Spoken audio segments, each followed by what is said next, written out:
Bazı çocuklar en ufak rahatsızlık başlangıcında doğrudan öksürmeye başlar ve bu ebeveynler için oldukça endişe verici bir durum haline gelebilir. Burada profesyonel bir yaklaşımdan önce öksürüğün tipinin belirlenmesi çok önemli. Balgamlı bir öksürük mü, kuru öksürük mü? Bu bizim vakaya yaklaşımımızı değiştirebilecek çok temel bir soru. Eğer çocuğun öksürüğü balgamlı bir öksürükse öncelikli olarak kekik ve probiyotik beraber kullanılabilir.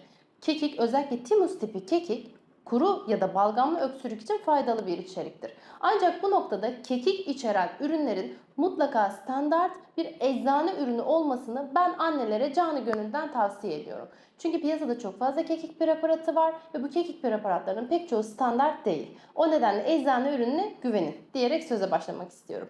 Bunun yanı sıra çinko, D vitamini, özellikle doğal kaynaklı C vitamini içeren sinerjik etkisi olan kombine preparatlar ve şuruplar çocuklarınız için faydalı olacaktır.